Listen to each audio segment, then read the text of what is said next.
লাখো কোটি দরুদ ও সালাম বর্ষিত হোক বিশ্ব মানবতার মুক্তির দিশারি তামাম শিক্ষকের শিক্ষক, যিনি হচ্ছেন নির্যাতিত নিপীড়িত মানবতার বন্ধু, সাইয়্যিদুল মুরসালিন খাতামুন নবীন, সর্বকালের সর্বযুগের শ্রেষ্ঠ ব্যক্তি, বিশ্ব নেতা। তিনি এমন একটি সময়ে পৃথিবীতে আগমন করেছিলেন যখন গোটা বিশ্ব আইয়ামে জাহিলিয়াত, অন্ধকারের যুগ বলা হতো। মানুষ মানুষে মারামারি, কাটাকাটি, রাহাজানি, ব্যভিচার আর সন্ত্রাসিতে লিপ্ত ছিল। নারীদের কোনো ইজ্জত ছিল না। কন্যা সন্তান জন্মগ্রহণ করলে জীবিত কবর দেওয়া হতো। ঠিক তেমনি সময় বিশ্ব নেতা তিনি পৃথিবীতে আগমন করে পথ হারা মানুষের হাত ধরে সত্যের পথ দেখালেন। নির্যাতিতা নিপীড়িতা মা বোনদেরকে সম্মানের আসরে বসিয়ে দিলেন। সেই নবীর প্রতি ভক্তি ভরে মোহাব্বতের সহিত আমরা দরুদ প্রেরণ করছি, সকলেই পড়ে দিচ্ছি সাল্লাল্লাহু আলাইহি ওয়াসাল্লাম। আলোচনার সূচনাতেই আমি আপনাদের কাছে জানতে চাই যে রব, যে স্রষ্টা, যিনি হায়াতকে বৃদ্ধি করে সুন্দর একটি পরিবেশে আমাদেরকে আল্লাহর কালাম কোরআনুল কারীম থেকে আলোচনা শোনার তৌফিক এনায়েত করেছেন, আমরা বসতে পেরেছি, এজন্য সকলেই খুশি না বেজার? আর একটু জোরে বলতে, খুশি না বেজার? কোরআনুল কারীম মাহফিলে বসলে লস না লাভ? কম না বেশি লাভ? বেশি লাভ। শেষ পর্যন্ত থাকতে সকলে কি রাজি আছে? বলেন ইনশাআল্লাহ। আল্লাহ পাক তৌফিক দিন, সকলে বলুন আমিন। আমার ভাইরা, আমার এই কুড়িগ্রাম জেলার আমার মনে আছে সর্বপ্রথম নাগেশ্বরী দিয়ে আমার শুরু। সর্বপ্রথম আপনাদের নাগেশ্বরী উপজেলায় আমার পদার্পণ 2016 সাল। দিনটি আমার মনে আছে 16ই নভেম্বর। আপনাদের পাশেই রায়গঞ্জ বাজার সোনাইয়ের খাবার আলিম মাঠ ময়দানে আমি এসেছিলাম। তারপর থেকে নাগেশ্বরী একাধিকবার আমি এসেছি। আমি আজকে কোরআনুল কারীমের ছোট্ট একটি সূরাতুল লাহাব তেলাওয়াত করেছি, এর উপরই সংক্ষেপে কিছু আলোচনা করব ইনশাআল্লাহ। তার আগে আমি বলতে চাই, আমি যে সূরাটি তেলাওয়াত করেছি এই সূরা নাজিল করেছেন কে? আর জবান কে? কোরআন হচ্ছে মানব রচিত কোনো কিতাব না, এটাকে নাজিল করেছেন কে? আল্লাহ। আজকে আপনাদের এই দারুল উলুম একাডেমি হযরত ফাতেমা রাদিয়াল্লাহু তাআলা আনহা মহিলা মাদ্রাসা যে শিক্ষা দেওয়া হচ্ছে, সেখানে শিক্ষা দেওয়া হয় কিসের শিক্ষা? আরো জোরবান কিসের শিক্ষা? পৃথিবীর মধ্যে শ্রেষ্ঠ শিক্ষা হচ্ছে কোরআনের শিক্ষা। সুবহানাল্লাহ বলবেন না?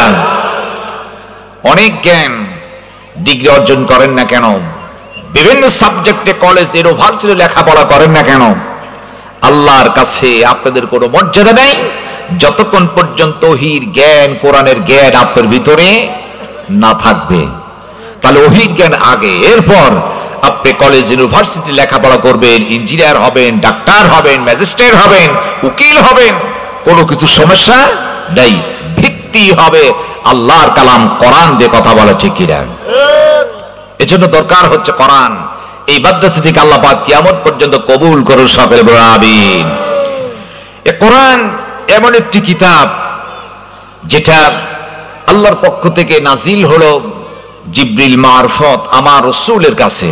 দীর্ঘদিন ধরে খণ্ডিত আকারে বিভিন্ন বিষয়, বিভিন্ন প্রেক্ষাপট অনুযায়ী আল্লাহর কালাম কোথায় মক্কায়, কোথাও মদিনাতে অবতীর্ণ হলো।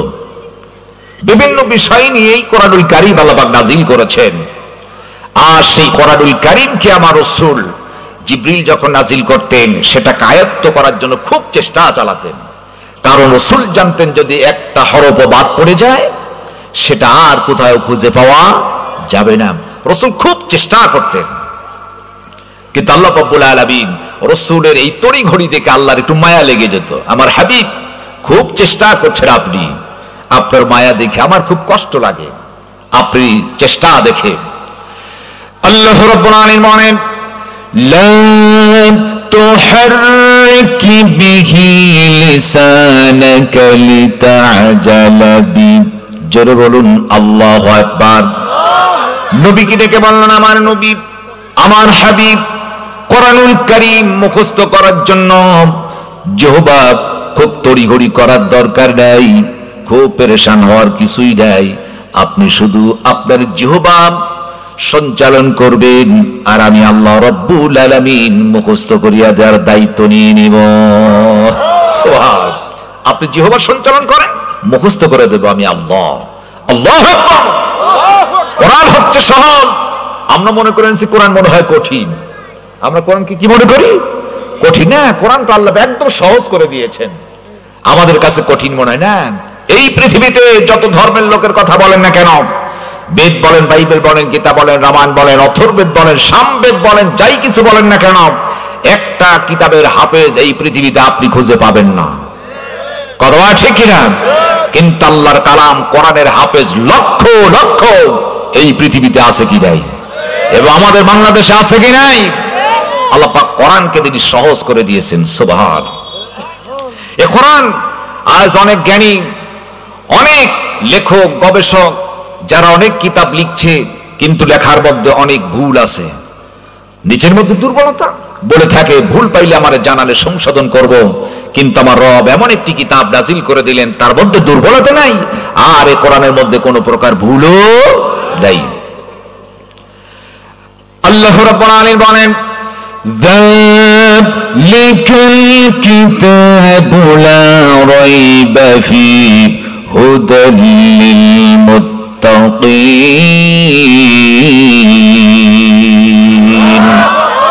এটা এমন একটি কিতাব যার মধ্যে কোনো সন্দেহ নাই, ভুল নাই। আল্লাহর আকাশের নিচে জমিনের উপর এমন একজন আল্লাহর বান্দার বান্দিকে খুঁজে পাওয়া যাবে না কোরআনুল কারীমের একটি আয়াত তো দূরের কথা, একটা হরফকে পরিবর্তন করার ক্ষমতা কারো নাই। কথা ঠিক না? এরপরও এই পৃথিবীতে ইহুদির জাতিরা সূক্ষ্ম কায়দায় ষড়যন্ত্র করে পৃথিবী থেকে দ্বীনকে, ইসলামকে নির্বাপিত করার জন্য ষড়যন্ত্র করেছেন, বারবার করে কথা বলে ঠিক কিনা? কিন্তু যতই ষড়যন্ত্র করুক না কেন, কোন ষড়যন্ত্র কাজ আসবে না। ইচ্ছে করলে এক মুহূর্তে আল্লাহ পাক ধূলিসাৎ বানায় দিতে পারে। কথা বলে ঠিক কিনা? আল্লাহর কাছে একদম ইজি, একদম ইজি। যতই বাহাদুরি দেখাও না কেন, আল্লাহর কাছে এক মুহূর্তে ধূলিসাৎ চূর্ণ বিচূর্ণ ভেঙে চুরমার করে দেওয়ার ক্ষমতা আল্লাহর আছে কি নাই? আল্লাহর আছে। এই জন্য আল্লাহ রাব্বুল আলামিন বলেন, ইন্না নাহনু নাযালনা যিকরা ওয়া ইন্না লাহু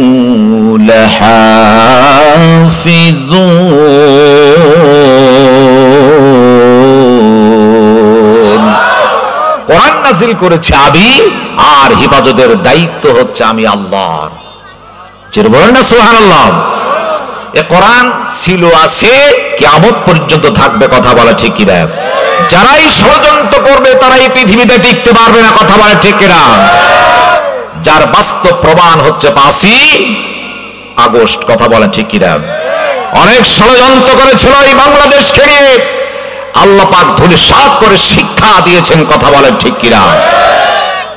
শিক্ষা গ্রহণ করতে হবে ফিরআউনের কাছে, শিক্ষা গ্রহণ করতে হবে নমরুদের কাছে।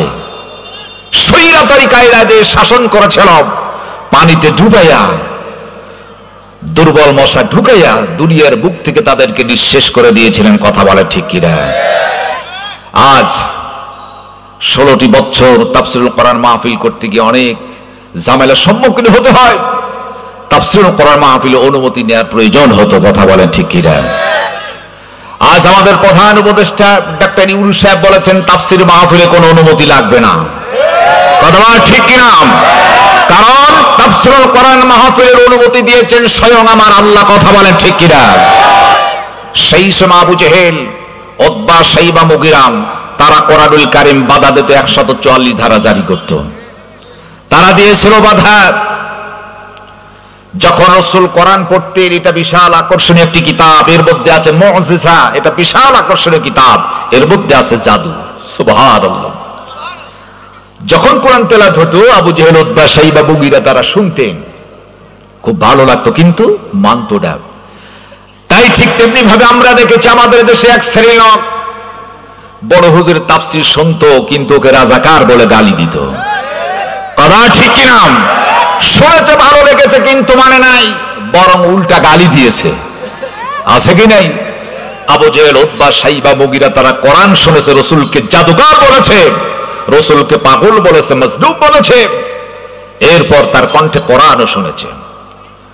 এরপর ওরা বলল না, এভাবে কোরআন শুনলে সমস্ত আরবের লোক, মক্কার লোকেরা মোহাম্মদ বিন আব্দুল্লাহ দলে চলে যাবে, সুতরাং কোরআন এইভাবে শোনা যাবে না। আবু জেহেল বলল, কথা ঠিক, তোমরা আর কেউ শুনবে না। আবার রসুল, যার কণ্ঠে কোরআন তেলাওয়াত হচ্ছে, কি মিষ্টি তেলাওয়াত, কারি সাহেব কোরআন তেলাওয়াত করলে মজা লাগে, আর রসুল স্বয়ং যার প্রতি কোরআন নাজিল হলো তার কণ্ঠে কোরআন তেলাওয়াত যে কি যে মজা, সুবহানাল্লাহ। আমার নবীজি কাবা ঘরের চত্বরে কোরআন তেলাওয়াত করছেন, মিষ্টি শুনে আবু জেহেল তিনি মনে মনে ভাবলেন, নিষেধ করেছি আমি, কেউ আসবে না, আজকে মজা করে প্রাণ ভরে কোরআন শুনব। আবু জেহেল চলে গেল। আবার নবীজির পিছনে দাঁড়ানো আবু লাহাব চিন্তা করেছেন, নেতা আবু জেহেল নিষেধ করেছে, সে তো আর আসবে না, আমি যাই। উতবা, সাইবা যার যার মতো সকলেই চলে গেছি। রাত যখন গভীর হয়ে গেল, আবু জেহেল চিন্তা করলে, নিষেধ করেছি আমি, লোকেরা, জাতিরা যদি আমার প্রজারা জানতে পায় আমি কোরআন শুনছি, তাহলে ইজ্জত থাকবে না, বাড়িতে চলে যেতে হয়। আবু জেহেল দৌড় মরেছেন, কিন্তু রাস্তার মাঝে আবু লাহাবের শহীদ দেখা। সুবহানাল্লাহ বলেন। কি ব্যাপার আবু লাহাব? বলে, নেতা আপনি কেন? এরপর দেখো উতবা, সাইবা সকলে হাজির। বলে, নেতা আপনি যে কাজে এসেছে আমরাও সেই কাজে এসেছি। আল্লাহু আকবার। এটা ছিল কোরআনের আকর্ষণ। কিসের আকর্ষণ? কোরআনের আকর্ষণ। কোরআনকে কখনো কেউ থামিয়ে রাখতে পারবে না। আবু জেহেল বলল, না এভাবে হবে না, আমার পার্লামেন্ট আছে, সংসদ থেকে আইন করব, আগামীকাল থেকে যেন কেউ কোরআন না শুনে মৌখিক বলে বললে লাভ হবে না। আবু জেহেল আইন পাশ করে দিল, আগামীকাল থেকে যে মোহাম্মদ বিন আব্দুল্লাহর কণ্ঠে কোরআন শুনবে তাকে পানিশমেন্ট দেওয়া হবে। সংসদ থেকে আইন চালু হলো, 144 ধারা জারি। আর কি কেউ কোরআন শুনতে পারে? যেহেতু আইন হয়ে গেছে। ঠিক তেমনি ভাবে আমাদের দেশে একটি পার্লামেন্ট আছে, সেখান থেকে যখন কোন আইন বাস্তবায়িত হয় সেইটা 100% কার্যকারিতা হয়। কথা বলে ঠিক কিনা?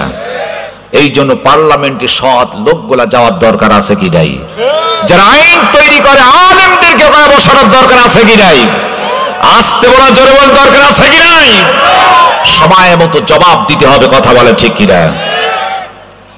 আল্লাহ পাক বললেন, আবু জাহেল তুমি যে কথা বলছো এটা আমার কাছে ভালো লাগলো না, কোরআনে মাহফিল, কোরআন শুনতে তুমি নিষেধ করছো। আল্লাহ রাব্বুল আলামিন পৃথিবীর মানুষকে সতর্ক করার জন্য আবু জেহেলের এই কথাটি রেকর্ড করে তিনি জানালেন, লাল্লাযীনা কাফারু লা তাসমাউ লিহাযাল কুরআনি ওয়ালগাউ ফীহি লাআল্লাকুম তাগলিবুন।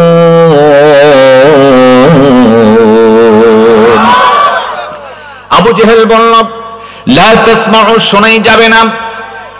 আল্লাহ নিষেধ করলেন, পৃথিবীর মানুষ আবু জেহেলের মতো কোরআন শুনতে নিষেধ করতে পারবে না। এরপরে যারা কোরআনুল কারীম মাহফিলে বাধা দেয়, 144 ধারা যারা 16টি বছর জারি করেছিল, কোরআনের ভাষায় বুঝতে পারলাম ওই জাতি কখনো মুসলমান হিসাবে দাবি করতে পারে না। আজ কোরআনুল কারীম মাহফিলে মাঝে মাঝে এখনো দেখছি বাধা হচ্ছে। তার কারণ হচ্ছে এক শ্রেণীর সেই স্বৈরাচারী কায়দার ঝুঁকটি মেরে বসে আছে, মাঝে মাঝে আলেম ওলামাদের প্রতি তারাও পাইতারা করতে। কথা বলেন ঠিক কিনা? এখন ওদের স্বাধীন হয় নাই, তারা গোপনে আছে, মাঝে মাঝে হামলা করছে বিভিন্ন কৌশলে। এই সমস্ত আবর্জনাকে বাংলাদেশ থেকে সরাতে হবে। কথা বলে ঠিক কিনা? যিনি হচ্ছেন মুসলমান, যিনি সুস্থ মস্তিষ্কের ব্যক্তি, পাগল নয়, ব্যক্তি কখনো কোরআনুল কারীম মাহফিলে বাধা দিতে পারবে না। কথা বলে ঠিক কিনা?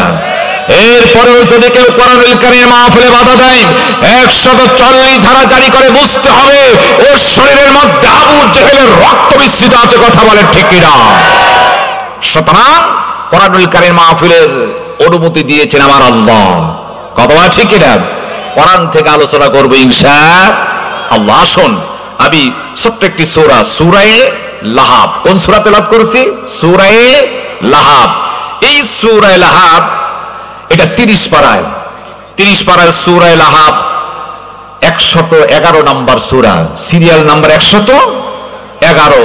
সূরা লাহাবের মধ্যে আয়াত আছে 5টি। কয়টি আয়াত আছে?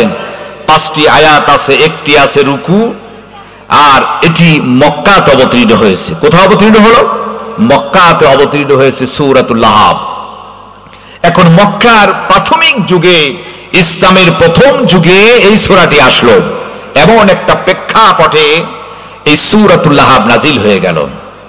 আবার রাসূল যখন তিনি দ্বীনে দাওয়াত দিতে চাচ্ছেন, দ্বীন প্রসারের জন্য তিনি আস্তে আস্তে করে কৌশল করছেন, তিনি একদিন সাফা পাহাড়ের নিকটে এলেন, লাল পতাকা উড়ালেন বা তিনি ডাকলেন। আবু লাহাব তার আপন চাচা, গ্রামের চাচা আবু জেহেল, উতবা, সাইবা, মুগিরা, সব নেতা যারা নেতৃত্ব স্থানীয়, যারা দেশের নেতৃত্ব দিত, সকলেই তারা চলে এলো সেই সাফা পাহাড়ের চূড়ায়। তারা সাফা পাহাড়ের পাদদেশে সকলে হাজির হয়ে গেল। তদানীন্তন কালে আরব দেশে 42 জন নেতা দ্বারা তারা দেশ পরিচালনা করতেন। তার মধ্যে প্রতিষ্ঠিত জাতি ছিল 3টি জাতি, ইহুদি, খ্রিস্টান এবং মুশরিক। এরা দেশ পরিচালনা করেছেন। ইহুদিদের যাদের মূল ব্যবসা ছিল হচ্ছে, এদের মূল ব্যবসা ছিল কি? ইহুদিদের মূল ব্যবসা ছিল হচ্ছে সুদের ব্যবসা। খ্রিস্টানের মূল ব্যবসা ছিল হচ্ছে, এদের ছিল সুদের ব্যবসা। এরপর যারা ছিল মুশরিক, এদের ছিল মহিলার ব্যবসা। 3টি জাতি প্রতিষ্ঠিত ছিল। মুখাইলি, মারহাদ আর আবু জেহেল 3 জন নেতা দেশের নেতৃত্ব দিত। তারা সুদের কারবার করত, মদের ব্যবসা করত, আর নারীর ব্যবসা করেছে, যেটা হচ্ছে মানুষের জীবনটাকে ধ্বংস করে দেয়। কথা বলে ঠিক কি না? আবু লাহাব, উতবা, সাইবা সব এসেছে। রাসূল একটু খাওয়ার আয়োজন করলেন, কারণ নবীজি জানেন এরা হচ্ছে খাওয়ায় পাগল। দেখবেন আমাদের দেশের কিছু রাজনৈতিক নেতা কর্মী আছে, খাওয়া দিলে কর্মীর অভাব নাই। কথা ঠিক না? খাবার দেবেন না, ওরা নাই, ওরা স্বার্থের কাছে বাজল। আপনি টাকা দেবেন, মিছিল করবে, টাকা নাই, যাবে না। প্রকৃতপক্ষে যাদের মধ্যে দিন আছে, ইসলাম সাল্লাল্লাহর জমিনে যারা দিন প্রতিষ্ঠিত করতে চায়, তারা কখনো টাকার দিকে তাকায় না। কথা বলে ঠিক কিনা? বরং তারা আরো টাকা দেয়। কথা বলে ঠিক কিনা? রাসূল জানতেন এরা হচ্ছে টাকার পাগল, খাবার দিলে খুব খুশি। খাওয়ার আয়োজন করেছেন রাসূল। এরা সাফা পাহাড়ের নিকটে এলো, খাইলো তৃপ্তি সহকারে। নবীজি আর বলতেন, চাচা আবু লাহাব, খাওয়াটা কেমন হলো চাচা? বলে, ভাতই চারবো না, খুব চমৎকার খাওয়া হয়েছে, খুব খুশি হলাম, খাওয়াতে খুব খুশি হলো। সকলে বললাম না, খুব খুশি। আবার নবীজি বলছেন, চাচা আমি একটা কথা বলতে চাচ্ছি। বলে, কি কথা? আমি যদি বলি এই সাফা পাহাড়ের অপোজিটে একদল শত্রু বাহিনী অস্ত্র সহ অপেক্ষা করছেন, যে কোনো সময় তোমাদের প্রতি আক্রমণ করে তোমাদেরকে হত্যা করতে পারে, বলো তো চাচা, এটা কি তোমার বিশ্বাস হবে? চাচা বললে, হ্যাঁ অবশ্যই বিশ্বাস হবে। রাসূল বললেন, কেমনি করে বিশ্বাস হয়? বলেন, এমনি ভাবে বিশ্বাস হয়, জীবনে তুমি কোনোদিন মিথ্যা কথা বলো নাই। আমরাই তোমাকে উপাধি দিয়েছি আল আমিন, আমরা তোমাকে উপাধি দিয়েছি as-সাদিক, সাদিকুল আমিন। তুমি সত্যবাদী, তুমি হচ্ছে বিশ্বাসী, তুমি কখনো মিথ্যা কথা বলতে পারো না। জোরে বলো আল্লাহু আকবার। নবীজি আমার বললেন, চাচা আমি যদি সত্যবাদী হই, আমি যদি বিশ্বাসী হই, বিশ্বাস থাকে, আমি কখনো মিথ্যা কথা বলি না, তাহলে চাচার দেরি নয়, কুলু লা ইলাহা ইল্লাল্লাহু মুহাম্মাদুর রাসূলুল্লাহ সাল্লাল্লাহু আলাইহি ওয়াসাল্লাম। তাহলে বলো, লা ইলাহা ইল্লাল্লাহ, আল্লাহ ছাড়া কোনো উপাস্য নাই, আইনদাতা, রিজকদাতা, বিধানদাতা কেউ নাই, একমাত্র আইন চলবে আল্লাহর। কথা বলা ঠিক কিনা? আবু লাহাব খেপে গেল, বলে কি এবার ভিন্ন কথা। সঙ্গে সঙ্গে আবু লাহাব একটা পাথর উঠে বলে, তাব্বালাকা ইয়া মুহাম্মদ, তুমি ধ্বংস হও, তুমি নিপাত যাও। আবু লাহাব আগে রাসূলকে গালি দিলেন, নির্যাতনে আগে কি করলেন?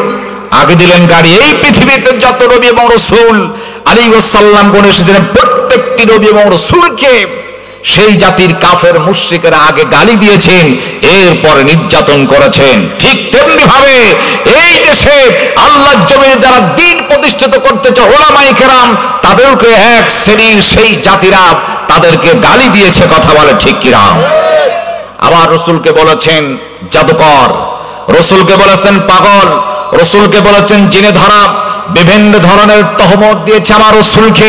ঠিক তেমনি ভাবে আমাদের এই দেশের এক শ্রেণীর মানুষ আলেমদেরকে এমনি ভাবে গালি দিয়েছে, বলে হচ্ছে এরা হচ্ছে রাজাকার, এরা হচ্ছে যুদ্ধ অপরাধী, এরা হচ্ছে আলবদর, এরা হচ্ছে জিনাখোর, এইটা সেইটা বলে আলেমদেরকে গালি দিয়েছে। কথা বলে ঠিক কিনা? গোটা পৃথিবীর মধ্যে এরকম আলেম আর পৃথিবীতে আসবে কিনা জানি না। আন্তর্জাতিক খ্যাতিছন্ন মুফাসসির করেন, আজকে আমার নামে প্রথমে লেখা হয়েছে আন্তর্জাতিক বক্তা। আমার মতো মাওলানা রবিউল ইসলাম বিন ইয়াকুবের মুখে আন্তর্জাতিক কখনো মানায় না। কথা বলা ঠিক কিনা? আন্তর্জাতিক বক্তা তিনি ছিলেন। 50টি বছর ধরে তিনি কোরআনের দাওয়াত দিয়েছিলেন, যার হাত ধরে হাজার হাজার বেধর্মী ইসলাম কবুল করেছিলেন একমাত্র সেই মরহুম তিনি হচ্ছেন শহীদ আল্লামা দেলোয়ার হোসেন সাঈদী। কথা বলেন ঠিক কিনা?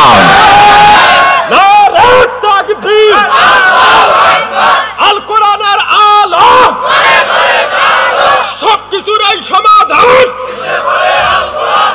আবার ভাইরা সাঈদী সাহেবকে ঠিক এইভাবে গালি দেওয়া হলো, তিনি যুদ্ধ অপরাধী, তিনি হচ্ছেন, তাকে বলা হলো তিনি ধর্মদ্রোহী, তাকে বলা হলো জিনাখোর, বিভিন্ন ধরনের তহমত দেওয়া হয়েছে কি হয় নাই? তার সামনে যে তহমত দেওয়া হলো এটা শয়তানও কখনো বিশ্বাস করে না। কথা বলে ঠিক কিনা? এরা সব জানতেন, এরপরেও শুধু নেতৃত্বের জন্য তারা এই কাজ করেছেন। কথা বলেন ঠিক কিনা? এটি ছিল প্রতিহিংসা। যেই সাঈদী সাহেবকে আহারে 13টি বছর জেলখানার মধ্যে বিনা দোষে তাকে আটকে রাখা হলো, অবশেষে তাকে চিকিৎসার নামে হাসপাতালে নিয়ে ইনজেকশনের মাধ্যমে ইনজেকশন পোষ করে শহীদ দেলোয়ার হোসেন সাঈদীকে শহীদ করলো। আমার দুঃখ লাগে, যার হাত ধরে হাজার হাজার বেধর্মী ইসলাম গ্রহণ করলো এমন একজন মুফাসসির শহীদ আল্লামা দেলোয়ার হোসেন সাঈদী রাহমাতুল্লাহ আলাইহির জানাজার নামাজে যারাই শরীক হলো, বিগত সরকার আওয়ামী খুনি হাসিনার নেতৃত্বে পুলিশ বাহিনী দিয়া তাদেরকে ধরে ধরে জেলখানার মধ্যে ঢুকানো হলো। কথা বলে ঠিক কিনা? এই দেশে যারা চোর, যারা ডাকাত, যারা বদমাইশ, যারা হচ্ছে জিনাখোর, তারা মরলে তাদের জানাজায় গেলে কোনো সমস্যা নাই, আর এমন একজন আলেমের জানাজায় গেল, মানুষ তাকে জেলখানায় দিল, এর চাইতে দুঃখ আর কিছুই থাকতে পারে না। কথা বলা ঠিক কিনা? গালি দিলাম, ঠিক তেমনি ভাবে আমার রাসূলকে গালি দিল, কারণ প্রত্যেকটি নবী এবং রাসূলকে আগে গালি দিয়েছে, এরপর নির্যাতন করেছে। আমার ভাইয়েরা, ঠিক তেমনি ভাবে হযরত মূসা আলাইহিস সালাম যখন তিনি দাওয়াত দিচ্ছেন, তিনি যে নবী, দাওয়াত দেওয়ার সময় ফেরাউন তার শত্রুতা করলো, আর ফেরাউন সর্বপ্রথম মূসা আলাইহিস সালামকে গালি দিলেন নির্যাতন করার পূর্বে। আল্লাহ রাব্বুল আলামিন বলেন, ওয়া ফাআলতা ফাআলাতাকাল্লাতী ফাআলতা ওয়া আনতা মিনাল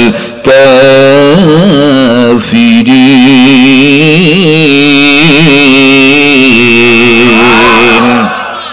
ফেরাউন বলল, হে মূসা, তুমি তো যা করার তা তো করেই ফেলেছ, তুমি একজন অকৃতজ্ঞ, তুমি একজন কাফির। মূসাকে কাফির বলে গালি দিল ফেরাউন। কে গালি দিল? ফেরাউন গালি দিল, তুমি একজন অকৃতজ্ঞ, তুমি একজন কাফের। একটাই দোষ, মূসা আলাইহিস সালাম একমাত্র আল্লাহর দাওয়াত দিল, আর এই কথাটি ফেরাউনের মানতে ভালো লাগলো না, কারণ ফেরাউন নিজেকে রব হিসাবে দাবি করেছিল। কথা বলেন ঠিক কিনা? শুধু এটা বলেই ক্ষান্ত হল না, ফেরাউন মূসা আলাইহিস সালামকে আবারও তিনি গালি দিলেন, আনা খায়রুম মিন হাযাল্লাযী হুয়া মাহিন ওয়া লা ইয়াকাদু ইউবিন।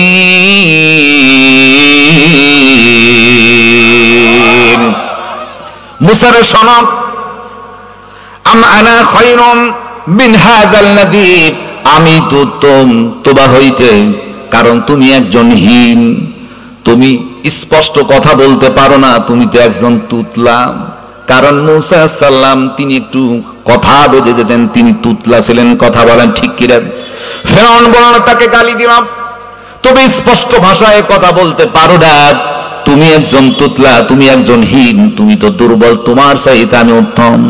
মূসা সামকে এমনি ভাবে গালি দিলেন, বিভিন্ন ভাষায় শুধু গালি দিয়ে ক্ষান্ত হলেন না।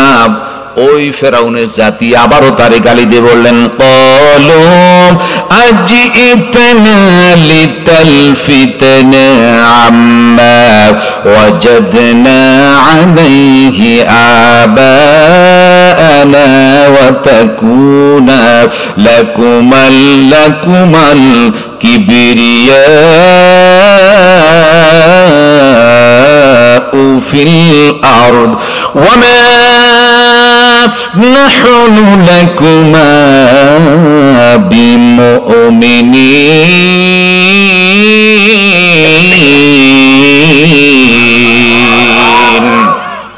ফেরাউন বলল, মূসা তুমি এই জন্য আমার কাছে এসেছ?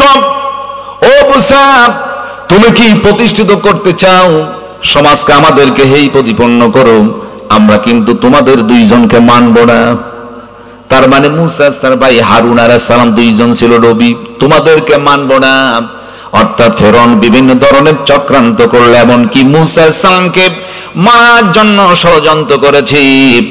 যখন তারা অস্ত্র শস্ত্র নিয়ে মূসা সালামকে তাড়া করলো, আর হযরতে মূসা সালাম দৌড় মেরেছেন সামনের দিকে, আল্লাহ ডেকে বললেন, আমার বন্ধু টেনশনের কিছু নাই, সামনে পড়লো নদী, পিছনে ফেরাউনের জাতিরা, আমি আল্লাহ তোমারে রক্ষা করব, হাতে আছে লাঠি, পাড়ের উপরে একটু আঘাত করো মৃদু। মূসা সালাম আঘাত করলেন, সুন্দর রাস্তা তৈরি হয়ে গেল, জোরে বলে সুবহানাল্লাহ। মূসা সালাম সুন্দর রাস্তা ধরে ওপারে চলে গেছে। ফেরাউন দেখলো খুব সুন্দর রাস্তা, ও নেমে পড়লো তার সাথীদেরকে নিয়ে, মনে মনে ভাবলেন মনে হয় ওর বাবার রাস্তা, কথা বলেন ঠিক কিনা? মাঝখানে ঢুকেছেন আমার রব, আমার আল্লাহ বললেন পানিরে এক হয়ে যা, ফেরাউনকে ডুবায়া পানি খাওয়ায় আমার। সুবহানাল্লাহ বলবেন না?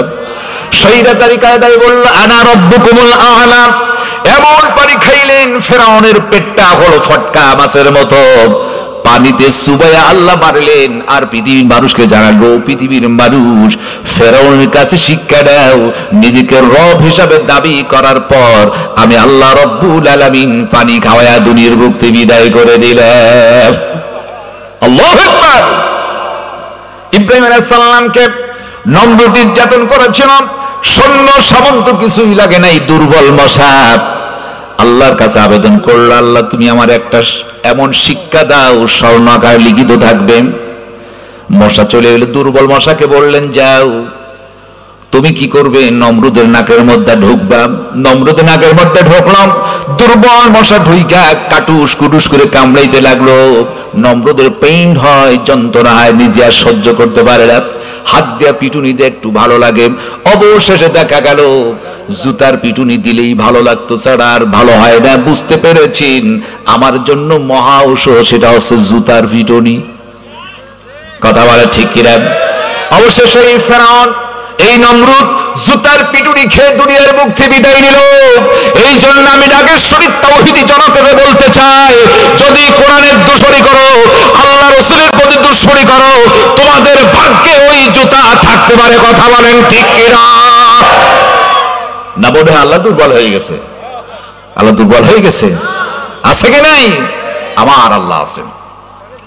আমার ভাইরা, আমি যেই কথা বলতেছিলাম, ফেরাউন তিনি মূসা আলাইহিস সালামকে গালি দিলেন, তিনি হীন, তিনি দুর্বল, ভালোভাবে কথাই বলতে পারেন না, স্পষ্ট কথা, অস্পষ্টতার কথা, তিনি একজন তুতলা বলে গালি দিল। এরপরও যখন কাজ হলো না, ফেরাউন তিনি বললেন না, মূসার সহিত পারার জন্য একটি কাজ করতে, মূসা একজন হুজুর, তাহলে তার জন্য আরেকটা হুজুর দরকার। কথা বলেন ঠিক কিনা? আজ আমি এখানে বক্তব্য দিচ্ছি, একজন প্যান্ট শার্ট পরা জেনারেল কোন ছাত্র বা শিক্ষক কেউ যদি এসে আমার ভুল ধরে, আপনারা কেউ মেনে নেবেন না। বলে তুমি কি জানো, কিন্তু আর একজন আলেম হুজুর যদি এসে ভুল ধরে আপনারা জানবেন এটাই ঠিক, যেহেতু তিনি একজন আলেম। কথা বলেন ঠিক কি না? আলেমের ভুল ধরতে পারে। এই জন্য ফেরাউন তিনি মনে মনে চিন্তা করলেন মুসার সহিত পারতে হবে, পারার জন্য যে কাজ মুসার মতো একজন হুজুর দরকার। তাই তিনি বালাম বিন বাউর, তাফসীরের বালাম বিন বাউর নামে হুজুরকে হাত করলেন। নাম ছিল কি? বালাম বিন বাউর। তিনি আলেম ছিলেন, বদদুয়া করলেও কবুল হয়, দোয়া করলেও কবুল হয়। এবার একজন আলেম ছিলেন, অর্থাৎ তিনি ছিলেন সরকারি আলেম। কি আলেম ছিলেন? সরকারি আলেম। এই বাংলাদেশের এক শ্রেণীর আলেম ছিল, সরকারি আলেম ছিল। কথা ঠিক কিনা? মুনাফিকে কায়দায় সরকারের 5 গুণার লোভে, চেয়ারের লোভে, টাকার লোভে, চাকরির লোভে তারা আলেমদের বিরুদ্ধে বিভিন্ন ধরনের ফতোয়া দিয়েছে। কথা বলে ঠিক কিনা? দিয়েছে কি দেয় নাই?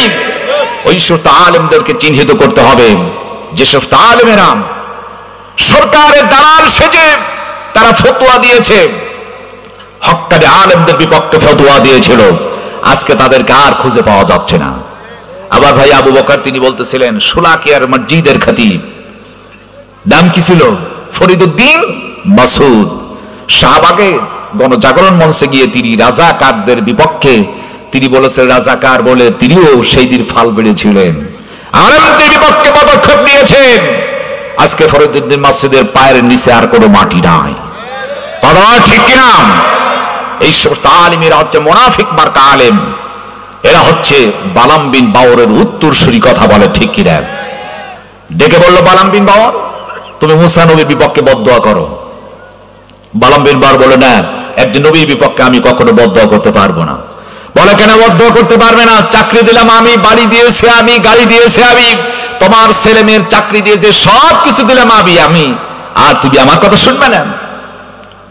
বালাম বিন বাউর দেখলো কথা তো ঠিক, চাকরি দিল আমারে, বাড়ি দিল আমারে, গাড়ি দিল আমারে, ছেলে মেয়েদেরকে লেখাপড়ার খরচ দেয়, এইটা দেয় সেইটা দেয়, আমি যদি ফেরাউনের কথা না শুনি তাহলে তো আমার তো গর্দানও থাকবে না। তার মানে সরকারি মার্কা আলেম। কথা বলে ঠিক কিনা? এই দেশের কিছু আলেম ছিল, তারা বাড়ি পাইলো, গাড়ি পাইলো, টাকা পাইলো, চাকরি পাইলো, এইটা পাইলো সেইটা পাইলো, সরকারকে খুশি রাখার জন্য নামাজ নাই, রোজা নাই, আল্লাহর রাসূলের ধৈরা ইসলামের বিপক্ষে যারা কাজ করে তাদেরকে জান্নাতের সার্টিফিকেট দিয়ে ছেড়ে দিল। কথা ঠিক কিনা? দিয়েছে কি দেয় নাই? মাননীয় প্রধানমন্ত্রী বিগত শেখ হাসিনাকে জান্নাতের সার্টিফিকেট এমন ভাবে বানায় দিল, মনে হচ্ছে বিশাল আল্লাহর ওলি। ফজরের সময় হলে যায় নামাজ খুঁজতেন, আর ইসলামের গোড়া কেটে দিয়ে গাছের গোড়া কেটে বাতায় পানি ঢাললে যেমন গাছ বাঁচে না, ইসলামের দোহাই দিতেন, কিন্তু মূল শিকড় তিনি কেটে দিয়েছিলেন। কথা বলেন ঠিক কিনা? সুতরাং মুখে আর ইসলামের কথা মানায় না। আমার ভাইয়েরা, বালাম বিন বাউরকে যখন বলা হয় বাড়ি গাড়ি সব কিছু আমি দিয়েছি, কেন তুমি মুসার বিপক্ষে তুমি বদদোয়া করতে পারবে না? বালাম বিন বাউর বলল, ঠিক আছে, আগামী কাল মাঠের মধ্যে সমস্ত লোককে বলবে মুসার বিপক্ষে বদদোয়া হবে। হাজার হাজার মানুষ এসেছেন। লোকেরা মনে ভরল বালাম বিন বাউর তিনি তো একজন আলেম, নিঃসন্দেহে তার কথাও তো ঠিক হতে পারে, মুসাই কি ভালো, আর কি দেশে আলেম নাই? যেমন এই দেশের কিছু লোকেরা বলতো সাইদি সাহেব সহ যারা জেলখানায় ছিল, বড় অমক আলেম তো জেলখানায় যায় না, গেল কেন? কয় কি কয় না, হুজুরের দোষ আছে বলেই জেলখানায় গেছে। কথা বলে ঠিক কিনা? কারণ হুজুর হক কথা বলে, যার কারণে জেলখানা। আর তুমি বৈশাখ গোস্ত রুটি খাও, আছো কি নাই? আবার ভাইরা, এইবার মাঠের মধ্যে চলে গেলেন, হাজার হাজার মানুষকে নিয়ে বালাম বিন বাউর দুটি হাত তুললেন। হাত তুলে বলতে, ইয়া রব হাল্লিক মুসা। যখনই বলেছেন হাল্লিক মুসা, হাল্লিক বলতে গিয়া জিহ্বার উপর তালুতে লাগে। যখনই বললেন হাল্লিক মুসা, আমার রব আমার আল্লাহ জিহ্বার টান দিয়ে বালাম বিন বাউরের জিহ্বাটা বুকের সহিত লাগায় দিল। জোরে বলুন আল্লাহু আকবার। আমার নবীর বিপক্ষে তুমি বদদোয়া করবে, তোমার জিহ্বাটা আমি বুকের সহিত লটকায় দিলাম। বালাম বিন বাউরার উচ্চারণ করতে পারল না। এই জন্য আমি সাবধান করে দিতে চাই, আলেমদের বিপক্ষে যদি কেউ কথা বলেন, আমার রব আমার আল্লাহ ইচ্ছে করলে শুধু জিহবা বুকের শির লটকায় না, জবান বন্ধ করে পাগল বেশে ঘোরাইতে পারে, কি পারে না? ওই আল্লাহ আছে কি নাই? আছে কি নাই? আমার ভাইরা, ঠিক তেমনি ভাবে আমার নবী, বিশ্ব নবী যখন বললেন আইন চলবে আল্লাহর, আল্লাহ ছাড়া কোনো মাবুদ নাই, আর আমি মুহাম্মদ সাল্লাল্লাহু আলাইহি ওয়াসাল্লাম হচ্ছে আল্লাহর রাসূল, সঙ্গে সঙ্গে আবু লাহাব তিনি পাথর উঠালেন আর বললেন তাব্বা লাকা ইয়া মুহাম্মদ, মুহাম্মদ তুমি ধ্বংস হয়ে যাও। এই বলে তিনি একটা পাথর ছুঁড়ে মারলেন। পাথর এসে আমার নবীজির সুন্দর চেহারার কপালে লেগে গেল। নবীজির কপাল কেটে দরদর করে পানি রক্তগুলো পড়ে যায়। নবীকে যখন পাথর মেরেছেন, সঙ্গে সঙ্গে তার গ্রামের চাচা আবু জেহেল তিনি দাঁড়ালেন, একটা পাথর উঠাইলেন। পাশে উতবা সাইবা তারাও সকলে পাথর উঠালো, এখনো বাড়ে নাই। নবীজির একজন সাহাবী নবমুসলিম, 2 দিন বয়স, কেবলমাত্র ইসলাম কবুল করেছে। 2 দিন আগে নাম ছিল তারা আবুল হালাম। সাহাবী নবীর সামনে তিনি দাঁড়ায় গেলেন, নাম আমি আবুল হালাম, 2 দিন পূর্বে ইসলাম কবুল করেছি। আমার জীবন থাকতে আল্লাহ নবীর গায়ে দ্বিতীয় আর পাথরে আঘাত লাগতে দেয়া যাবে না। জোরে বল সুবহানাল্লাহ। কি মুহাম্মদ, কি প্রেম ভালোবাসা! 2 দিনে রাসূলকে তিনি ভালোবেসেছেন। আল্লাহু আকবার। আল্লাহ রাব্বুল আলামিন বলেন, قل إن كنتم تحبون الله فاتبعوني يحببكم الله ويغفر لكم ذنوبكم الله غفور رحيم। আমার নবী আপনি বলে দিন, তারা যদি আমি আল্লাহ কাকে চাই, ফাত্তাবিউনি, ইত্তেবা করে আপনার, ইউহিব্বুকুমুল্লাহ, আমি আল্লাহ ভালোবাসবো, ওয়া ইয়াগফির লাকুম যুনুবাকুম, শুধু ভালোই বাসবো না, আমি আল্লাহ রব্বুল আলামিন জীবনের গুনাহ খাতাকে maaf করে দিব। সুবহানাল্লাহ। আবুল হালাব বলনা, আবুল হালাব একটা পাথর মেরেছে, নবীজির সুন্দর চেহারা কপাল কেটে দরদর করে রক্তগুলো পড়ে যায়। আবুল হালাব সামনে দাঁড়ালেন, 2টি হাত তিনি টান টান করে বুকটা পেতে দিলেন। যেমন আপনাদের রংপুরে আবু সাইদ 5ই আগস্টে, যখন তিনি 5 আগস্ট দেশ যে স্বাধীন হলো, তার কয়েকদিন আগে তিনি দাঁড়ালেন না। এই দেশ স্বৈরাচারী মুক্ত বাংলাদেশ গড়া লাগবে, কথা বলেন ঠিক কিনা? আবু সাইদ 2টি হাত টান টান করে বুকটা পেতে দিল। পুলিশের লোকের এসে গুলি করলাম, একটা নয়, দেখতে দেখতে 3টি গুলি তার বুকে লাগলো। ঝাঁঝরা হয়ে গেল আবু সাইদ। রংপুরের আবু সাইদ তিনি ঢলে পড়লেন জমিনে। আমার ভাইয়েরা, এই পৃথিবীতে শহীদের রক্ত যত বেশি ঝরবে, তত ইসলামের পতাকা উড্ডীমান হবে তাড়াতাড়ি, কথা বলেন ঠিক কিনা? আবু সাইদের রক্ত ঝরলো, যার কারণে দেখা গেল 5 তারিখে বাংলাদেশ স্বাধীন হলো, কথা বলেন ঠিক কিনা? আমার ভাইয়েরা, এই যে আপনাদের দেশের যেই সমস্ত বড় বড় বিল্ডিং গুলো আছে, দেখবেন বিল্ডিং গুলা তৈরি করতে গিয়া প্রথমে ইটগুলাকে পুড়িয়া জামাত তৈরি করতে হলো, এরপর ভেঙে ভেঙে টুকরো টুকরো হলো, ইটগুলাকে মাটির নিচে গেল, এরপর সুন্দর একটা বিল্ডিং তৈরি হয়ে গেল, কথা বলে ঠিক কিনা? যেমন ইটকে ভেঙে ভেঙে টুকরো টুকরো হয়ে মাটির নিচে যেতে হয়েছে, এরপর সুন্দর একটা বিল্ডিং উপহার দেয়া যেমন সম্ভব, আল্লাহ জমিনে আমাদের এই বাংলাদেশে দিন প্রতিষ্ঠিত হবে যখন বেশি বেশি দেখবেন মুসলমানরা শহীদ হয়ে লাশ হয়ে গেল, জমিনে রক্ত ঝরলো, শহীদের রক্ত এই বাংলাদেশে যত ঝরবে, তত তাড়াতাড়ি বাংলাদেশে কালেমার পতাকা উড্ডীমান হয়ে যাবে, কথা ঠিক কিনা? আমার ভাইয়েরা, আবু সাইদের মতো তাকে যেমন 3টি গুলি করা হলো, আবুল হালাব 90 জন মুসলমান 2 দিন আগে ইসলাম কবুল করেছে। ইসলামের প্রথম যুগে সাফা পাহাড়ের সামনে তিনি দাঁড়ালেন না, আবার নবীর গায়ে আবু লাহাব পাথর মেরে কপাল দিয়ে রক্ত ঝরে, ওই নবীজির শরীরে দ্বিতীয় আর পাথর লাগতে দিব না। আবুল হালা দুটি হাত তিনি এভাবে দিয়া সামনে দাঁড়িয়ে গেলেন, বুকটা পেতে দিলেন। আবু জেহেল একটা পাথর ছুঁড়ে মারলো, আবুল হালার বুকের উপর লেগে গেল। উতবা মেরে দিয়েছেন, আর একটা পাথর চলে এলো। সাইবা তিনটি আবু সাইদের মতো পাথর বুকে লেগে গেল। লাগার সঙ্গে সঙ্গে আবুল হালার বুকের হাড্ডি ভেঙে পাথর যেন ভিতরে ঢুকে গেছে। আবুল হালা তো দুর্বল হয়ে গেছেন।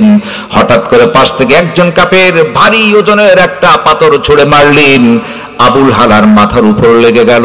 লাগার সঙ্গে সঙ্গে মাথার খুলি ভেঙে গিয়া ভিতর থেকে মস্তিষ্কটা বের হয়ে গেল, মগজটা বের হয়ে গেছে।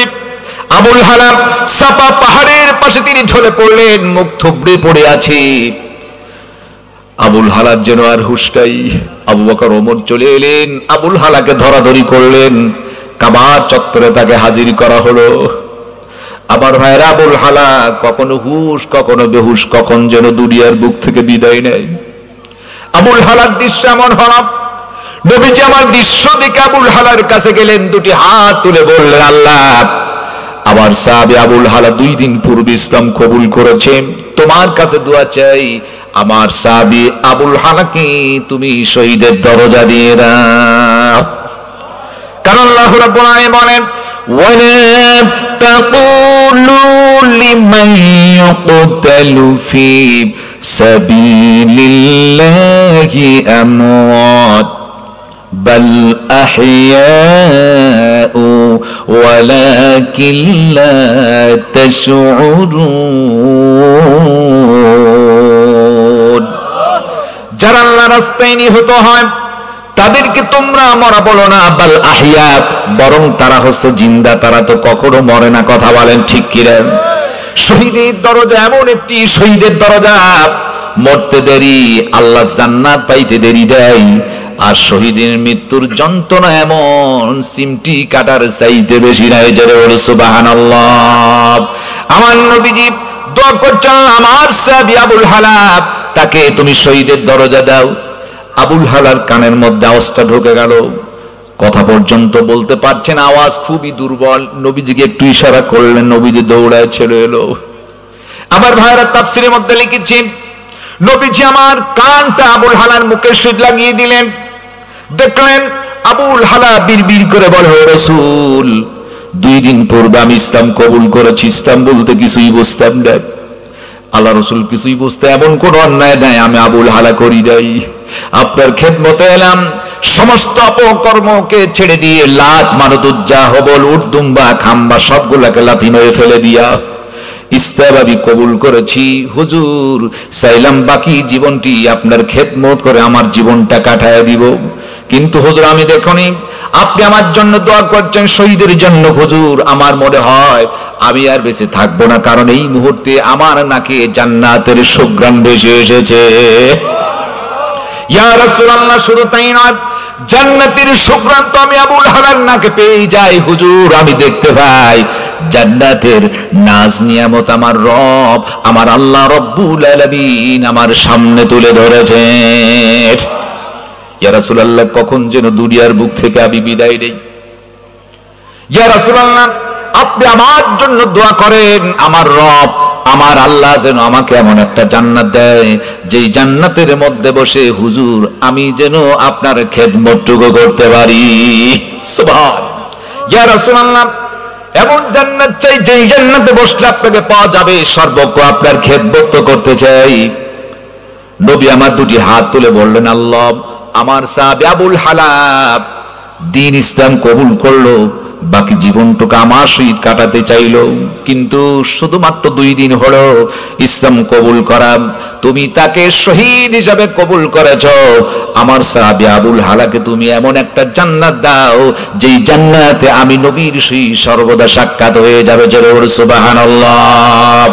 আমার ভাইরা, এই যে আবুল হালা, তিনি বলেছেন, রাসূল আমি এমন কোন অপরাধ করি নাই, কারণ আমি দেবদেবীর পূজা করতাম, লাট মানত উজ্জা হবল উদ্দুম্বা খাম্বা সবকিছু মেনেছি, মূর্তি পূজায় লিপ্ত ছিলাম, কারণ সেই সময় লোকেরা মূর্তি পূজায় লিপ্ত ছিল। ঠিক তেমনি ভাবে আমরা দেখলাম বিগত 16টি বছর গোটা বাংলাদেশে মূর্তি পরিপূর্ণ হয়েছিল। কথা বলেন ঠিক কিনা? আসতে বলুন না ঠিক কিনা? আমরা বারবার করে বলেছিলাম মূর্তি তৈরি করা হারাম, এটা কখনো থাকতে পারে না। আমাদের কথা তারা আমলে নেয় নাই। কথা বলা ঠিক কিনা? 16টি বছর ধরে কোরআন হাদিস দিয়ে আমরা বক্তব্য দিয়ে কোনো কাজ করতে পারি নাই। 5 তারিখে দেশ যখন স্বাধীন হলো তখন সময় লাগলো না, 1 ঘন্টার মধ্যে গোটা বাংলাদেশ থেকে সমস্ত মূর্তি ভেঙে চুরমার হয়ে গেল। কথা বলেন ঠিক কিনা? আবার ভাইরা, আমার রাসূল যখন যাকে তাড়িয়ে দেওয়া হলো মক্কা থেকে চলে গেলেন মদিনায়, রাসূল এলেন মদিনা থেকে আবার এসেছেন তিনি মক্কায়। সর্বশেষ হুজুর যেদিন এসেছেন মক্কায় আসার পর, কারণ তাকে আসতে দিবে না, শর্ত সাপেক্ষে রাসূল এলেন। সেই শর্তের মধ্যে কিছু শর্ত দেয়া ছিল, শর্তের মধ্যে বলা হলো আচ্ছা সেই শর্তের মধ্যে বলা হলো যে শোনো, শর্ত হচ্ছে আগামী বছর মক্কাতে আসবে, কিন্তু শর্ত হচ্ছে বেশি সংখ্যক লোক সাথে আনা যাবে না, কোনো অস্ত্র কাছে থাকবে না, 3 দিনের বেশি থাকবে না, বিভিন্ন ধরনের শর্ত দেওয়া হলো। এরপর বলা হলো মদিনার কোনো লোক আসলে মক্কায় আসলে আবার মদিনায় ফেরত দেবের কোনো গ্যারান্টি নেই আমাদের ইচ্ছা, কিন্তু মক্কার লোকেরা মদিনায় গেলে তাকে ফেরত দিতে হবে। বিভিন্ন শর্তের সাপেক্ষে যখন শর্ত দেওয়া হলো, আমার ভাইরা কেউ উঠবেন না, অল্প সময়ের মধ্যে শেষ হবে। আকর্ষণীয় কথা কিন্তু এখনো হয় নাই, আমি শানে নজুল বলতেছিলাম, মূল কথা আমার সামনে আছে। এই জন্য শর্ত সাপেক্ষে আমার রাসূল কি করলেন, তিনি শর্ত সাপেক্ষে তিনি সিগনেচার করার জন্য, ওইদিকে ছিল আবু সুফিয়ান, রাসূল হযরত আলীকে বললে তুমি সিগনেচার করে দাও। যখন সিগনেচার করা হলো, লেখা হলো মুহাম্মদ বিন আব্দুল্লাহ। আবু সুফিয়ান বলল মুহাম্মদ বিন আব্দুল্লাহ লেখা না, সেখানে লিখলো মুহাম্মদুর রাসূলুল্লাহ সাল্লাল্লাহু আলাইহি সাল্লাম। আবু সুফিয়ান বলল মুহাম্মদুর রাসূলুল্লাহ, মুহাম্মদ আল্লাহ রাসূল, এইটা আমরা মানি না, লিখতে হবে মুহাম্মদ বিন আব্দুল্লাহ। রাসূল বললেন আলী তুমি লেখো, কেটে দাও। বলে ইয়া রাসূলুল্লাহ, ছোটবেলায় ইসলাম কবুল করেছি, আপনার নামের উপর আমি কলম ধরতে পারবো না, শহীদ হব, যুদ্ধ করব, এরপর আপনার নামের উপর আমি আলী কখনো কলম ধরতে পারবো না। জোরে বলো আল্লাহু আকবার। রাসূল টানতে নিজ হাতে কেটে দিয়ে বললেন তুমি লেখো মুহাম্মদ বিন আব্দুল্লাহ। তিনি লিখে দিলেন। আমার রাসূল পরের বছর তিনি এসেছেন, আসার পর দেখলেন আবু কুবাইস পাহাড়ের পাদদেশ থেকে 2 জন আবু সুফিয়ান আর আব্বাস 2 জন চলে আসে, ধরে আনা হলো। এরপর তাদেরকে বক্তব্য দেওয়া হলো, তারা ইসলাম কবুল করলেন। নবী বললেন চাচা, একজন ডাইনে একজন বামে। রাসূলের সাথে তখন ছিল 10,000 সাহাবী। রমজান মাস 10 দিন ধরে ট্রেনিং দিয়ে 17,000 সাহাবীর মধ্যে বেঁচে 10,000 সাহাবী অস্ত্রের ট্রেনিং দিয়ে তিনি এসেছেন, মক্কা বিজয় হবে। আজকে এসেছেন তিনি মাকাম ইব্রাহিমের সামনে গিয়ে তলোয়ার উঁচু করে বললেন মুহাম্মদ বিন আব্দুল্লাহ, এই মুহূর্তে ঘোষণা করছি মক্কার লোকেরা শুনে রাখো, তকদিরে যদি ঈমান থাকে ইসলাম কবুল করবে, ইসলাম যদি কবুল না করে আমার তলোয়ারের সামনে কচু কাটার মতো কেটে টুকরো টুকরো করব। রাসূল একটা ভাষণ দিলেন, সেই দিন দেখালো সঙ্গে সঙ্গে জোহরের নামাজের আগেই 4,000 বেধর্মী মুশরিক তারা ইসলাম কবুল করলেন। জোরে বলুন সুবহানাল্লাহ। 14,000 এইবার সাহাবেকের হুজুরে সে কাবা ঘরের দরজা খুললেন, শুধু মূর্তি আর মূর্তি। ডেকে বললেন চাচা এত মূর্তি কেন? বলে মূর্তি এজন্য আমরা আল্লাহ রাসূল বলতে কিছুই বুঝি নাই, ইসলাম বুঝি নাই, কি করতে হবে? রাসূল বললেন সমস্ত মূর্তি ভেঙে চুরমার করে দিতে হবে। আমি এসেছি মূর্তি গড়তে না মূর্তি ভাঙতে। আমার নবীজি বললেন সমস্ত মূর্তি ভেঙে দাও, আর বলো ওয়াকুল জাআল হক ওয়া যাহাকাল বাতিল ইন্নাল বাতিল কানা যাহুকা। হক এসেছে, সত্য এসেছে, বাতিল দুর্ভেদ হয়ে গেছে। জোরে বলো আল্লাহু আকবার। সেই দিন সমস্ত মূর্তি ভেঙে তছনছ করে দেওয়া হলো। যখন আমার রাসূল মূর্তি ভাঙলেন, ডেকে বললেন মক্কা বিজয় হবে। আজকে মক্কা বিজয়ের আযান দিবে কে? আমার একমাত্র সাহাবী, তিনি হচ্ছেন আর কেউ নয়, হাবশী গোলাম হযরত বিলাল। ভাঙ্গা ভাঙ্গা কণ্ঠে আজকে মক্কা বিজয়ের আযান দিবে। এই আযানের মাধ্যমে মক্কা বিজয় হয়ে যাবে। জোরে বলো আল্লাহু আকবার। হযরত বিলাল দৌড় দিয়ে কাবা ঘরের ছাদের উপর উঠলো, ডেকে বলি ইয়া রাসূলুল্লাহ, লোকেরা কিবলাকে সামনে নিয়ে আযান দেয়, আমি সেই কিবলার ছাদের উপর উঠছি, আমি ডান দিকে বাম দিকে সামনে না পিছনে কোন দিক তাকায় আযান দিব? ইয়া রাসূলুল্লাহ বলেন না, আসলে সে আযান দিবে কোন দিক জানার দরকার আছে কি নাই? দরকার আছে কি নাই? তিনি উঠেছে ছাদের উপরে, আজান দিবেন কোন দিক দিয়ে? তিনি এটা বলতেছেন, সেই দিন বিলাল যখন আজান দিলেন ভাঙ্গা ভাঙ্গা কণ্ঠে আল্লাহু আকবার আল্লাহু আকবার, চারটি আজানের ধ্বনি যখন আসলো, হেরেম শরীফের মাঝখানে 9 কিলো কাফের মুশরিকদের সমস্ত বাড়িঘর ভেঙে চুরমার হয়ে গেল। জোরে বলো আল্লাহু আকবার। আমি সেই কথা বলতে চাচ্ছিলাম, আমার রাসূল যখন সমস্ত মূর্তিগুলো ভেঙে চুরমার করে দিল, ঠিক এমন সময় রাসূল বলেছেন, আমি বুঝতে পেরেছি মক্কা বিজয় সুঘ্রাণ আমার নাকে এসেছে। মক্কাটা বিজয় হবে কোরআন হাদিস দিয়ে, এই মক্কা পরিচালিত হবে। ঠিক 5 তারিখে যখন সমস্ত মূর্তি ভেঙে চুরমার করে দেওয়া হলো, সেই দিন থেকে আমরা আলেম ওলামারা বুঝতে পেরেছি আগামীর বাংলাদেশ আলেম ওলামাদের বাংলাদেশ, আগামীর পার্লামেন্ট কোরআন হাদিসের পার্লামেন্ট, কোরআন হাদিস দিয়ে আলেম ওলামারা দেশ শাসন করবে। কথা বলেন ঠিক কিনা? আপনারা চান কি চান না? আপনারা চান কি চান না? তবে এক শ্রেণীর লোক আছে, তারা চাই না কোরআন দিয়ে যদি রাষ্ট্র পরিচালনা হয়, এর মধ্য দিয়ে দুর্নীতি চাঁদাবাজরা সব ধরা পড়ে যাবে। কথা বলেন ঠিক কিনা? আমার ভাইয়েরা, আমি শেষের দিকে নিয়ে যাচ্ছি। এই যে কথা বলতেছিলাম শানে নজরুলের কথা, কারণ এই পৃথিবীতে কারো বাড়িতে যদি আগুন লেগে যায়, দেখবেন আগুন নিবারের জন্য জিনিস লাগে 2টি। কয়টি জিনিস? 1 নাম্বার লাগবে পানি, আর 2 নাম্বার হচ্ছে বেলে মাটি। মাটি যদি ছিটানো যায় আর পানি দিলে আগুন কিন্তু নিভে যায়। কথা বলা ঠিক কিনা? আপনাদের নাগেশ্বরী শহরের মধ্যে আগুন লেগেছে, লোকেরা চিৎকার মেরে বলেছে আগুন লেগে তো বাড়ি পুড়ে শেষ হয়ে যাচ্ছে, যার কাছে যা আছে তাই একটু সাহায্য করো। যাচ্ছিলেন একজন বুড়ি মহিলা, তার কাকলে ছিল লাকড়ি বা খড়ি, কি বলে এলাকার খড়ি বলে, নিয়ে যাচ্ছেন। মনে মনে ভাবলো, হারে বেচাটা বাড়ি পুড়ে শেষ, যার কাছে যা আছে তাই নিয়ে সাহায্যের কথা বললো, তাহলে আমার খড়িটা একটু আগুনে দেই, যদি একটু উপকার হয়। বলেন তো, খড়ি দিলে আগুন নিভে না জ্বলে? খড়িগুলা দিল, আগুন আরো জ্বললো। বাড়িওয়ালাতে চিৎকার মেরে বাড়ি ঘর পুড়ে শেষ, যার কাছে যা আছে তাই নিয়ে সাহায্য করো। যাচ্ছিল শ্বশুর জামাই বাড়িতে লেপ আর তোষক দিয়ে, ও ভাবলো বুড়ি যদি খড়ি দিতে পারে, আমার লেপ আর তোষক দিতে সমস্যা কি? আগুনের উপর লেপ আর তোষক ছেড়ে দিল, মনে হয় আগুন এবার নিভে গেল। আগুন কি হলো? আরো দাউ দাউ করে জ্বলেছে। বাড়িওয়ালা চিৎকারে বলল, বাড়ি ঘর পুড়ে শেষ, যার কাছে যা আছে তাই নিয়ে সাহায্য করো।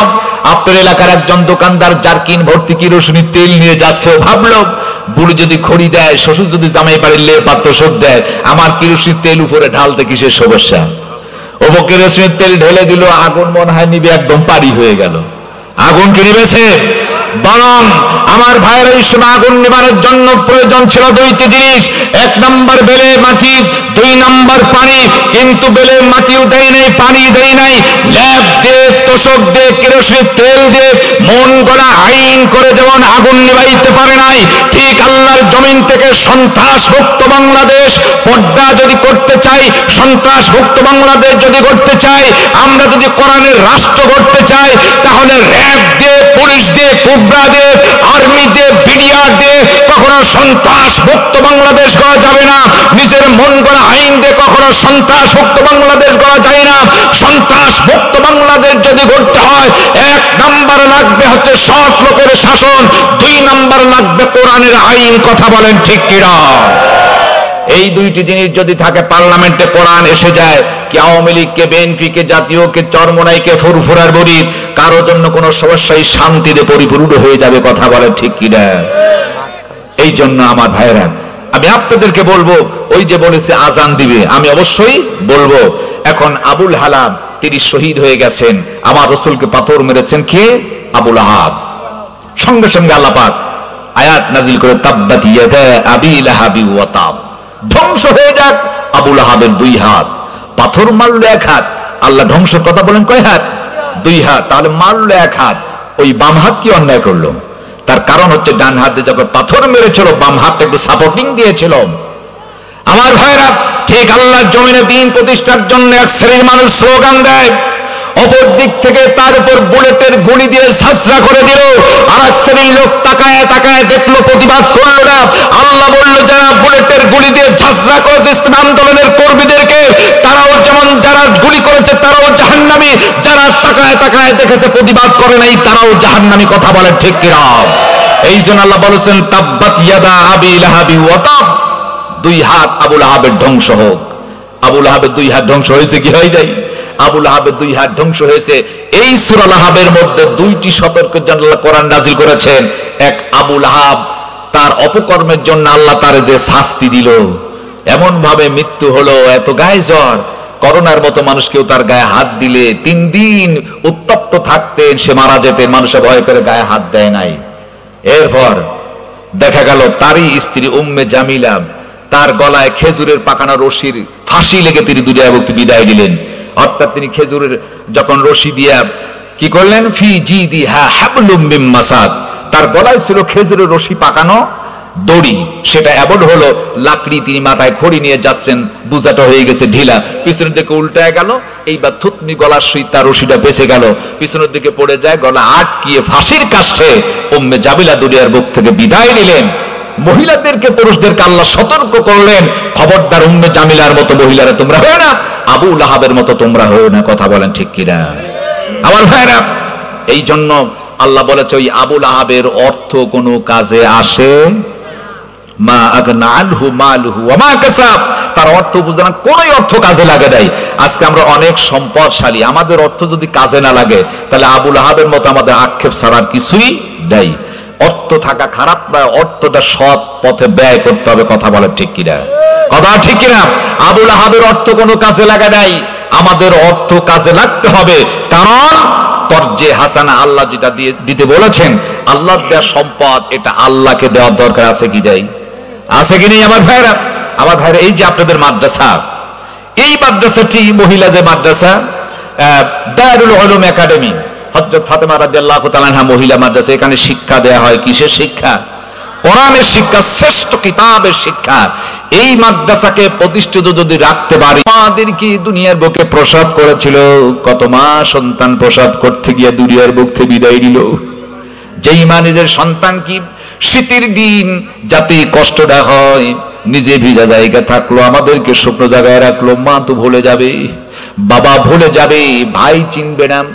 সেই সময় এমন অবস্থা সৃষ্টি হবে, আল্লাহর কাছে লোকেরা চলে আসবে বান্দার বান্দি, কেউ যখন নেকি দিল না, কারণ আল্লাহকে বলেছে, আল্লাহ একটা নেকির কারণে জাহান্নামে দিবা, আমার মা আছে, বাবা আছে, বন্ধু আছে, তাদের কাছ থেকে একটা নেকি আনি আল্লাহ সুযোগ দিবে। কেউ যখন তারে দিবে না, আল্লাহর দরবারে এসে আফসোস করে তখন বলবে, ইয়াকুলু ইয়া লাইতানি কদ্দামতু লি হায়াতি, আয় আল্লাহ, আমার এই জীবনের জন্য যদি পূর্বেই কিছু প্রেরণ করতাম, বেশি বেশি দান করতাম, নামাজ পড়তাম, রোজা রাখতাম, হজ করছিল হজ করতাম, যাকাত দিতাম, তাহলে একটা নাকি কমতি হতো না। আমার ভাইরা, আমি আপনাদের কাছে বিনীত অনুরোধ জানাই, আমি একজন মুসাফির, অনেক কষ্ট করে পাবনা থেকে এসেছি, যেহেতু গতকালকে মাহফিল ছিল পাবনা, আবার আগামী কালকে পাবনা, আবার পাবনায় চলে যেতে হবে, অর্থাৎ প্রায় 300 কিলোর মতো, সম্ভবত 280 কিলোমিটার আমি এসেছি। আমি একজন মুসাফির। রাসূল বলেছেন 3 ব্যক্তির দোয়া আল্লাহ 100% কবুল করেন, তার মধ্যে একজন হচ্ছে মুসাফির, কোন দোয়া করলে আল্লাহ সেইটাকে ফেরত দেন না। আমি মুসাফির, আমি আপনাদেরকে বলবো, এখানে যারা আছেন প্রত্যেক ব্যক্তির কাছে আমার দাবি থাকবে, কোরআনকে যদি ভালোবাসেন, আল্লাহ এবং তার রাসূলকে যদি ভালোবাসেন, কিয়ামতের যদি মুক্তি চান, তাহলে আমাদের কি এই মাদ্রাসাকে ভালোবাসার দরকার আছে কি নাই?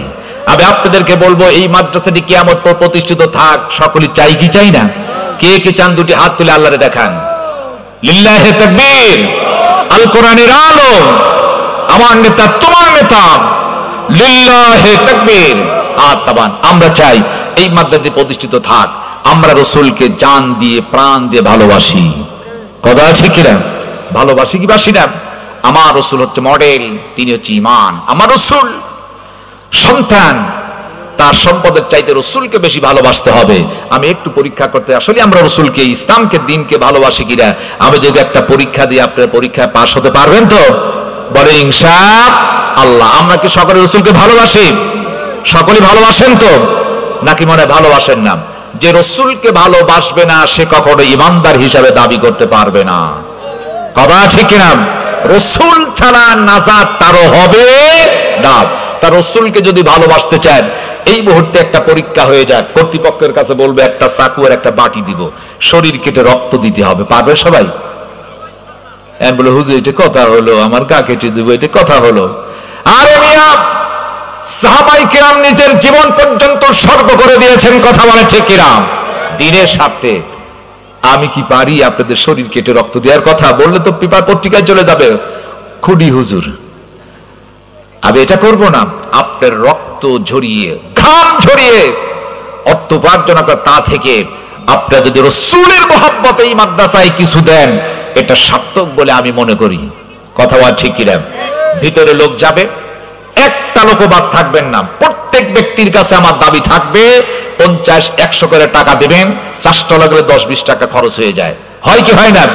বিসমিল্লাহর পকেটে হাত ঢোকাবেন, যার কাছে যা আছে আপনারা দিয়ে দিবেন, বিড়ি আর সিগারেট বাদে দিবেন, ওইটা কিন্তু দিবেন না।